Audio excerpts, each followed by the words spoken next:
Hey guys, this is Yahash with Simple Keys. Welcome back to another video. So today we're going to be learning a very simple concept. It's called musical groups or musical families. And one of the reasons I want to share this video with you guys is to really open up the possibilities of the piano keyboard. I'm classically trained, and I initially learned how to play music by reading set pieces.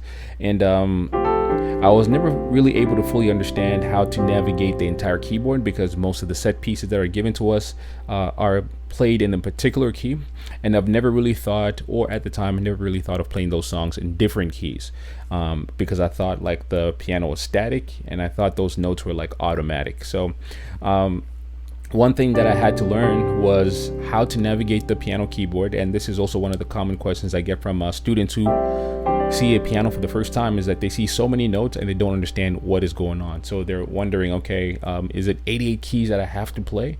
And really what I'm going to do in this lesson is really make the piano, even though it looks like it's a big piano, and this is a great beginner lesson too, and really just make it small, you know.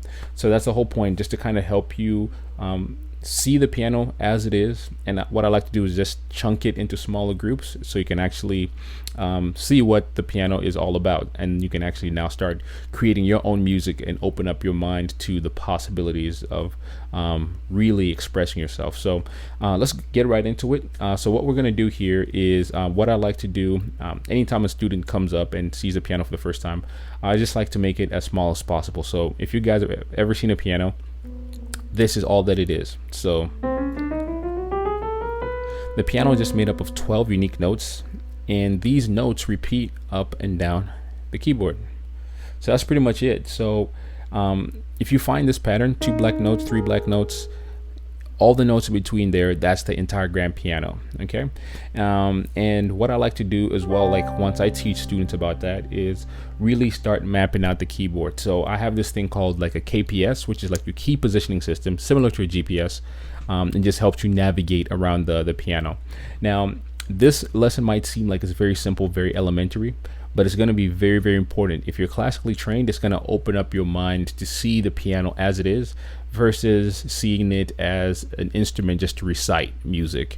And one of the biggest issues I had starting out was just reciting music. I didn't understand anything that was going on. I wasn't able to see or understand how music was actually working. I didn't understand how notes were created, or notes related to, let's say, scales, or scales created to chords. Like I just didn't understand the relationship there. But I could recite, I could play songs, I could play Fur Elise, I could play Claire de Lune, I could play all these songs, but I didn't understand what was going on behind the scenes. This was one of the most important foundational lessons that helped me understand this process and allowed me to kind of break free and also learn how to play literally almost like any song by ear. Okay, so let's get into it. So we understand that this is the piano keyboard.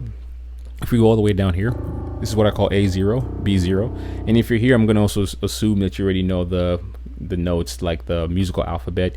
If you don't, good news, I have a guide at SIMPLEKEYZ.com called The Ultimate Guide to the Fundamentals, where we go over all the basics, the notes, the scales, the number system, everything that you need to know to really get started. So I'm going to assume you know this stuff, and if you need help, go ahead and check it out and grab that. I'll put it up on the screen as well. But we'll call this A0, B0, and this is going to be called C1 because we understand that this right here is the entire grand piano, these 12 unique notes, and this pattern repeats.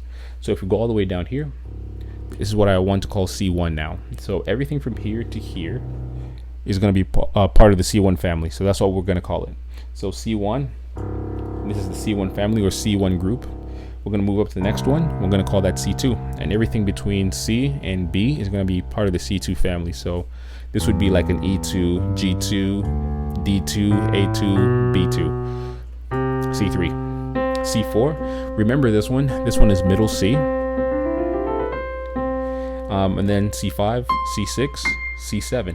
So if you were picking up what I was saying, we only have 7 groups or 7 families.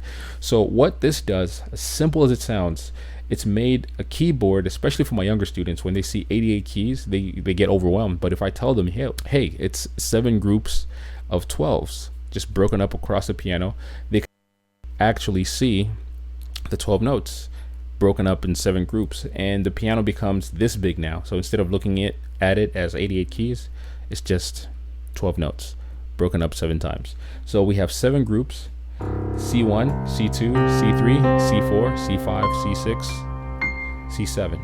That's it. And another great indicator is that when you do get to a grand piano, you also know that the standard size, which is 88 keys, has 7 groups. So if you ever go down to a piano and just try to figure out exactly, let's say, how many keys you're sitting with, and if you're brand new to it, you can just go 1, 2, 3, 4, 5, 6, 7, and you know, okay, it's an 88 key piano.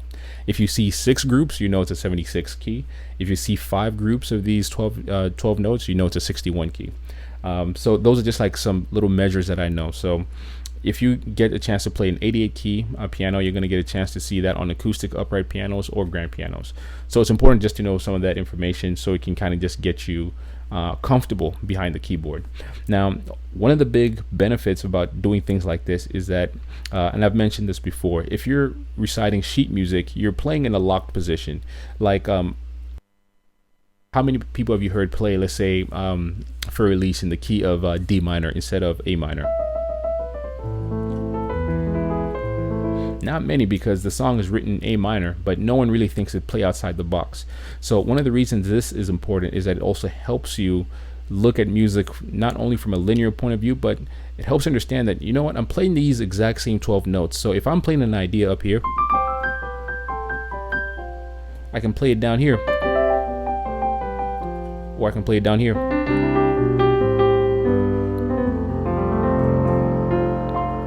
It's the exact same thing. So what I'm really trying to do here is open up your mind to the possibilities of what you can actually do when you learn how to play or understand the piano keyboard, because you can take ideas into so many different keys. You can express yourself differently. But that's because I understand the keyboard, and I can take the exact same idea up here,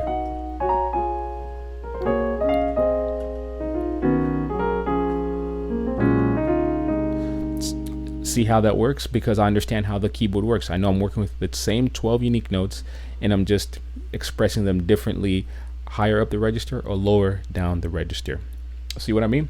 So that's what I call musical groups. And another thing I like to do with my younger students, and this is something that you can take away just to help you navigate it easily, is I play a quick game and try to figure out, okay, ask them, where's E3? So the best way to kind of think about this, like I said, is like it's a GPS KPS system. If I say E3, you already know C3 is here, so this has to be E3. If I say what's D5, you have to know, okay, C4, D5.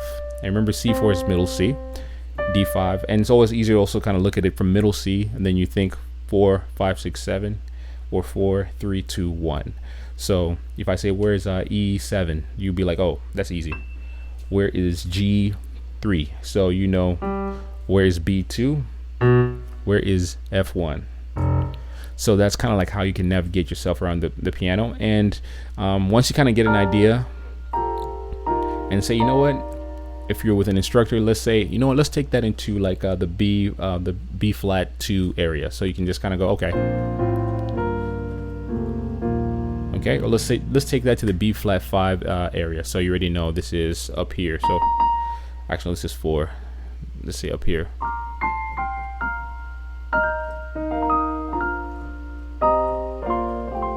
All right, so that's kind of like the main idea with this. So hopefully what this helps you do is just really look at the full scope of the piano, help you understand that it's really not as big as it looks. It's only 12 unique notes. These 12 notes are broken up 7 times up and down the keyboard. Middle C is C4. You've got 5, 6, 7, and then 3, 2, 1. Anytime you see a 7 group or 7 groups or 7 musical families, you know that you're sitting at an 88 key keyboard. So if you guys want more information on this, I really simplified. We've got a guide at simplekeys.com, the ultimate guide to the fundamentals. We go over the basic stuff, notes, scales, the number system, musical families, musical groups, all this kind of stuff. So hopefully this stuff was helpful to you guys. If you like it, go ahead, give it a like, comment, subscribe, and I will see you guys in the next video.